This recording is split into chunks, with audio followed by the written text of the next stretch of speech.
Hello friends, हमने शुरू किया है लूसेंट सामान्य ज्ञान की बुक को, जिसमें से हम हिस्ट्री पोर्शन जो है वो डिस्कस कर रहे हैं, जो कि आने वाले एग्जाम्स के लिए बहुत ही इंपॉर्टेंट होने वाला है। और जैसा कि आप सभी को पता है, टीजीटी कमीशन आने ही वाला है, तो यह कमीशन के लिए भी बहुत इम्पॉर्टेंट होने वाला है।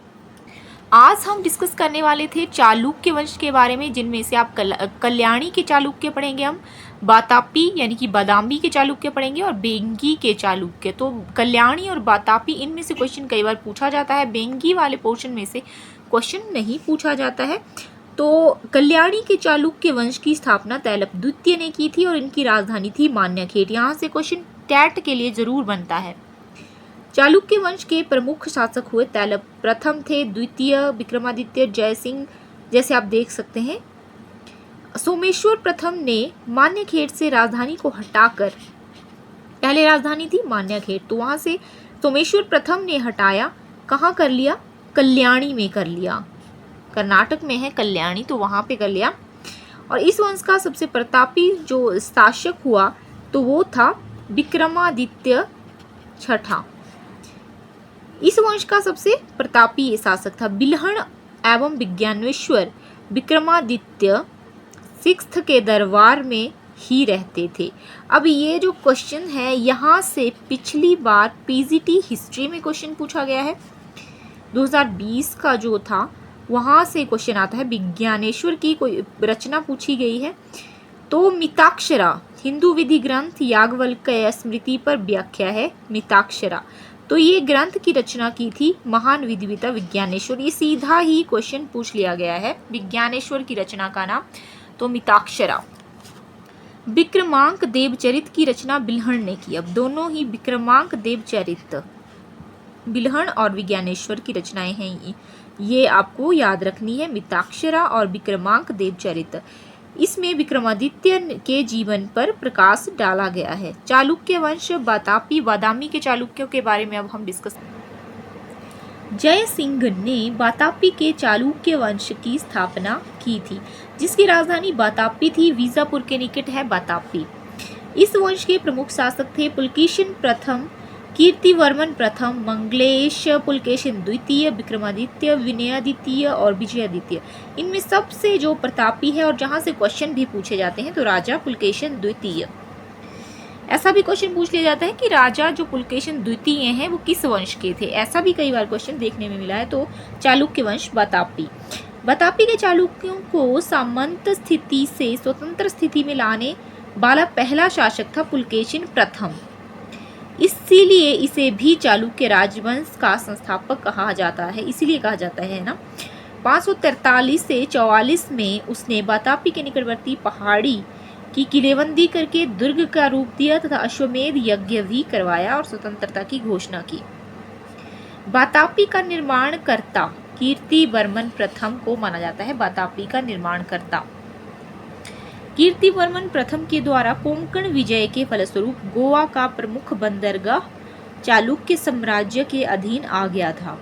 गोवा उन दिनों रेवती द्वीप के नाम से भी प्रसिद्ध था। आ भी सकता है रेवती द्वीप के नाम से किसे जाना जाता था, तो ये गोवा को। महाकूट स्तंभ लेख से प्रमाणित होता है कि पुलकेशिन द्वितीय बहुसुवर्ण एवं अग्निस्टोम यज्ञ संपन्न करवाया था। पुलकेशिन द्वितीय ने बहुसुवर्ण एवं अग्निस्टोम यज्ञ।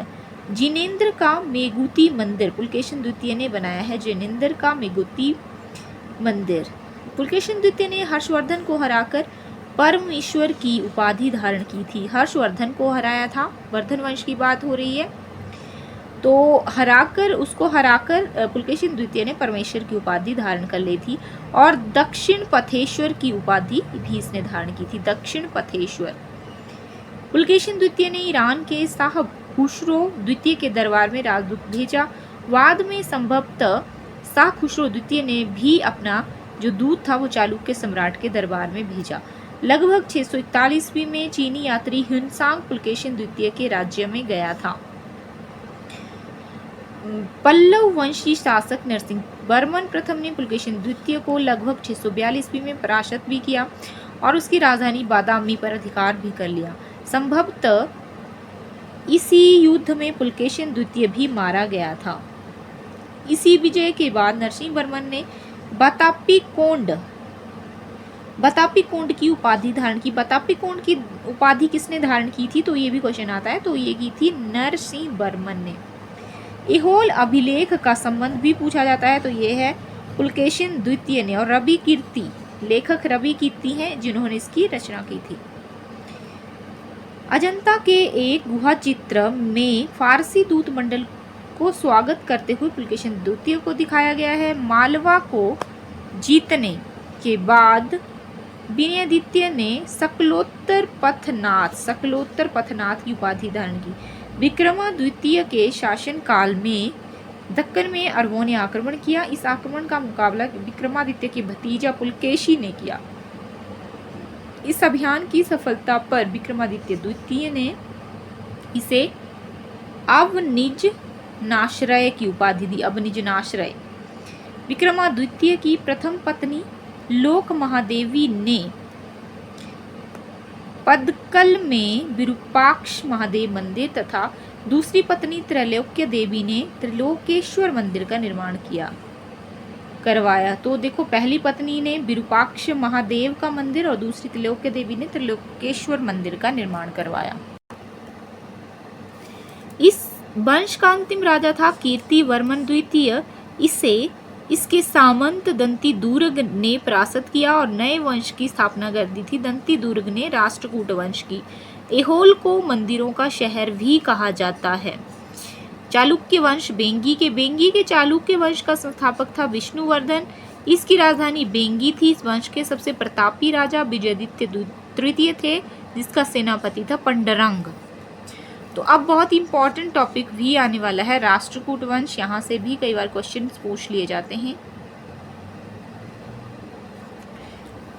राष्ट्रकूट राजवंश का संस्थापक, जैसा कि पीछे बताया गया है, दंती दुर्ग शुरुआत में वे कर्नाटक के चालुक्य राजाओं के अधीन था। इसकी राजधानी मनकीर या मान्यखेट, वर्तमान में मालखेड़ शोलापुर के निकट है मान्यखेट।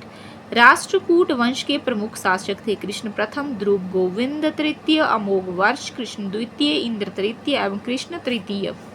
एलोरा के प्रसिद्ध कैलाश मंदिर का निर्माण, ये क्वेश्चन आता है, किसने करवाया, तो कृष्ण प्रथम ने करवाया था।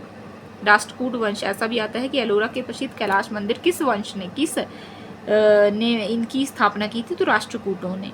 ध्रुव राष्ट्रकूट वंश का पहला शासक था जिसने किन्नौज पर अधिकार करने हेतु त्रिपक्षीय संघर्ष में भाग लिया और प्रतिहार नरेश वत्सराज एवं पाल नरेश धर्मपाल को पराजित किया। ध्रुव को धारावर्ष भी कहा जाता है।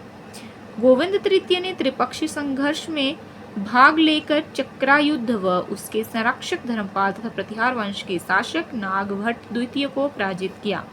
पल्लव पांड्य केरल गंग शासकों के संघ को गोविंद द्वितीय ने नष्ट किया। अमोघ वर्ष जैन धर्म का अनुयायी था। इसने कन्नड़ में कविराज मार्ग की रचना की थी। अमोघ वर्ष ने कन्नड़ में लिखा कविराज मार्ग।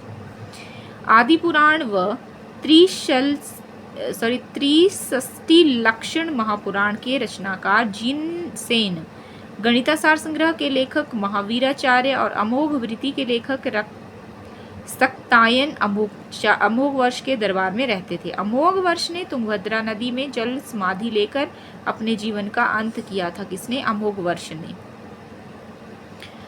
इंद्र तृतीय के शासन काल में अरब निवासी अल मसूदी भारत आया था। क्वेश्चन आता है, अरब का निवासी था ये। पहले तो ऐसे भी क्वेश्चन बन सकता है कि अल मसूदी कहाँ का निवासी था, तो अरब निवासी था ये, और ये इंद्र तृतीय के शासन काल में आया था। इसने तत्कालीन राष्ट्रकूट शासकों को भारत का सर्वश्रेष्ठ शासक कहा है। राष्ट्रकूट वंश का अंतिम महान शासक कृष्ण तृतीय था और इसी के दरबार में कन्नड़ भाषा के कवि पोन्न रहते थे, जिन्हें शांति पुराण की रचना की। शांति पुराण की रचना किसने की? पीछे भी हमने इनके बारे में पढ़ा है, पोन्न रन है ना।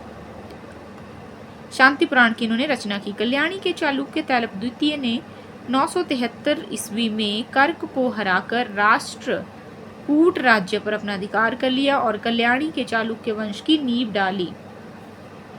एलोरा एवं एलिफेंटा महाराष्ट्र में है। गुहा मंदिरों का निर्माण, जो एलोरा और एलिफेंटा है, इनका निर्माण राष्ट्रकूटों के समय में ही हुआ है। क्वेश्चन आता है, कई बार आता है। इसमें 1 से 12 तक बौद्धों, 13 से 29 तक हिंदुओं और 30 से 34 तक जैनों की गुफाएं हैं। बौद्ध गुफाओं में सबसे प्रसिद्ध है विश्वकर्मा गुफा। बौद्ध गुफाओं में सबसे प्रसिद्ध जो है संख्या नंबर 10 और विश्वकर्मा गुफा है ये। इसमें एक चैत्य है जहाँ वहाँ पर 2 मंजिली और 3 मंजिली गुफाएं भी हैं जिन्हें 2 थल तथा 3 थल नाम दिया गया है। एलोरा की गुफा 15 में विष्णु को नरसिंह अर्थात पुरुष सिंह के रूप में दिखलाया गया है। एलोरा गुफाओं का सर्वप्रथम उल्लेख जो है फ्रांसीसी यात्री थेविनीट ने 17वीं शताब्दी में किया था। राष्ट्रकूट शैव वैष्णव शाक्त संप्रदायों के साथ साथ जैन धर्म के भी उपासक थे। राष्ट्रकूटों ने अपने राज्यों में मुसलमान व्यापारियों को बसने तथा इस्लाम के प्रचार की भी स्वीकृति दी थी। नेक्स्ट आता है यादव वंश। यहाँ से क्वेश्चन बहुत कम आते हैं, इसको हम स्किप कर सकते हैं, वैसे इतना नहीं है। नेक्स्ट होयसल वंश है। जैसे यहाँ से भी क्वेश्चन जो है नहीं बनते हैं, कदम वंश से भी नहीं, गंग वंश से भी नहीं, काकतीय वंश से भी नहीं पूछा जाता है। संस्थापक हम इनके पढ़ सकते हैं अपने लिए याद रखने के लिए, लेकिन यहाँ से क्वेश्चन जो है वो नहीं बनते हैं। सीमावर्ती राजवंशों का अभ्युदय, इनको हम डिस्कस कर सकते हैं, यहाँ से कई बार क्वेश्चन आता है। जैसे कि पाल वंश से भी बहुत से क्वेश्चन बन जाते हैं। पाल वंश का संस्थापक कौन था, ये सीधा क्वेश्चन बन जाता है, तो गोपाल थे और इस वंश की राजधानी मुंगेर थी। पाल शासक बौद्ध धर्म के अनुयायी थे। गोपाल ओदंतपुरी विश्वविद्यालय की स्थापना की थी गोपाल ने। पाल वंश का सबसे महान शासक धर्मपाल था जिसने विक्रमशिला विश्वविद्यालय की स्थापना की। बहुत इंपॉर्टेंट है, पूछा जा सकता है और पूछा ही जाता है एग्जाम्स में, क्लर्क में, टीजीटी में, पीजीटी में, टैट वगैरह में ये क्वेश्चन जरूर पूछा जाता है। पाल वंश का सबसे महान शासक था धर्मपाल जिसने विक्रमशिला विश्वविद्यालय की स्थापना की। कन्नौज के लिए त्रिपक्षीय संघर्ष पाल वंश, गुर्जर प्रतिहार वंश एवं राष्ट्रकूट वंश के बीच हुआ। ये भी आता है कि कन्नौज के खातिर त्रिपक्षीय संघर्ष में किस किस ने भाग लिया, तो पाल वंश ने लिया, गुर्जर प्रतिहारों ने लिया और राष्ट्रकूटों ने लिया। इसमें पाल वंश की ओर से सर्वप्रथम धर्मपाल गया था। 11वीं सदी के गुजराती कवि शोंडल ने धर्मपाल को उत्तरापथ स्वामी कहा। उत्तरापथ स्वामी शोंडल ने कहा है धर्मपाल को। 11वीं सदी के गुजराती कवि शोंडल ने। सोमपुर महाविहार का निर्माण धर्मपाल ने करवाया है। उदंतपुरी के प्रसिद्ध बौद्ध मठ का निर्माण देवपाल ने करवाया।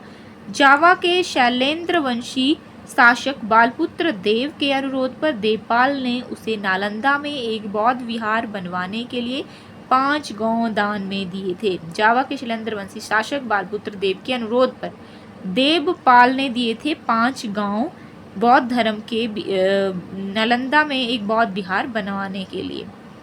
गौड़ी रीति नामक साहित्यिक विद्या का विकास पाल शासकों के समय में हुआ।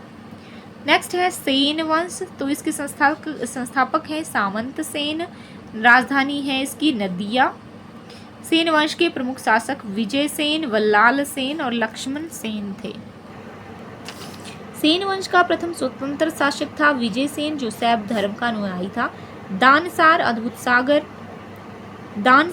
और अद्भुत सागर नामक ग्रंथ की रचना सेन शासक बल्लाल सेन ने की और अद्भुत सागर को लक्ष्मण सेन ने पूर्ण रूप दिया। लक्ष्मण सेन की राज्यसभा में गीत गोविंद के लेखक जयदेव थे। क्वेश्चन डायरेक्ट बनता है, गीत गोविंद किसकी रचना है, तो जयदेव की। पवन दूत की के लेखक धोई, ब्राह्मण सर्वस्व के लेखक हलायुद्ध, तो लक्ष्मण सेन की सभा में थे गीत गोविंद। हलायुद्ध लक्ष्मण सेन का प्रधान न्यायाधीश और मुख्यमंत्री था हलायुद्ध। विजय सेन ने देवपाड़ा में प्रद्युम्नेश्वर मंदिर, शिव की विशाल मंदिर की स्थापना की। सेन राजवंश प्रथम राजवंश था जिसने अपना अभिलेख सर्वप्रथम हिंदी में उत्कीर्ण किया। सेन वंश के शासकों ने, सेन वंशी ही राजवंश ऐसा वंश था पहला जिसने सर्वप्रथम हिंदी में उत्कीर्ण किए अपने अभिलेख। लक्ष्मण सेन बंगाल का अंतिम हिंदू शासक था। नेक्स्ट आता है कश्मीर के राजवंश। यहाँ से भी क्वेश्चन बनता है। कश्मीर पर शासन करने वाले शासक वंश कालक्रम से इस प्रकार है, जैसे कारकोट वंश, उत्पल वंश, लोहार वंश। 623 ईस्वी में दुर्लभ वर्धन नामक व्यक्ति ने कश्मीर में कारकोट वंश की स्थापना की। हेनसांग ने उसके शासनकाल में कश्मीर की यात्रा की। कारकोट वंश का शक्तिशाली राजा था ललितादित्य मुक्तापिड़। कश्मीर का मार्तंड मंदिर का निर्माण भी इसी ने किया, ललितादित्य मुक्तापिड़ ने। कारकोट वंश के बाद कश्मीर पर उत्पल वंश का शासन हुआ। इस वंश का संस्थापक अवंतीवर्मन था और अवंतीपुर नामक नगर की स्थापना इसने की थी। अवंतीवर्मन के अभियंता सुयन ने सिंचाई के लिए नहरों का भी निर्माण किया। 1980 में उत्पल वंश की रानी दिद्दा एक महत्वाकांक्षिणी शासिका हुई। दिद्दा उत्पल वंश के बाद कश्मीर पर लोहार वंश का शासन हुआ। लोहार वंश का संस्थापक था संग्राम राज।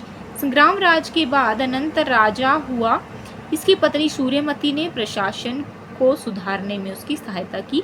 लोहार वंश का शासक हर्ष विद्वान, कवि तथा कई भाषाओं का ज्ञाता था। हर्ष की बात हो रही है। लोहार वंश में कोई शासक हुआ हर्ष, जो विद्वान था, कवि था और कई भाषाओं का ज्ञाता था। कल्हण हर्ष का आश्रित कवि था। जिसने राजतरंगिणी लिखी है वही कल्हण है, उन्हीं की बात हो रही है। जय सिंह लोहार वंश का अंतिम शासक था, जिसने 1128 में से 1155 ईस्वी तक शासन किया। जयसिंह के शासन के साथ ही कल्हण की राजतरंगिणी का विवरण भी समाप्त हो जाता है। कामरूप का बर्मन वंश। 4वीं शताब्दी के मध्य कामरूप में बर्मन वंश का उदय हुआ। इस वंश की प्रतिष्ठा का संस्थापक पुष्य बर्मन था और इसकी राजधानी थी प्रागज्योतिष। कालांतर में कामरूप पाल साम्राज्य का एक अंग बन गया। नेक्स्ट टॉपिक हम जो इम्पोर्टेंट डिस्कस करेंगे, राजपूत राजवंशों की उत्पत्ति, जिसमें गुर्जर प्रतिहार के बारे में पढ़ेंगे, गढ़वाल वंश के बारे में, चौहान जिसे कहा जाता है उस वंश के बारे में, परमार वंश के बारे में, चंदेल वगैरह इनके बारे में डिस्कस करेंगे। तो इसे पढ़ेंगे हम कल की वीडियो में।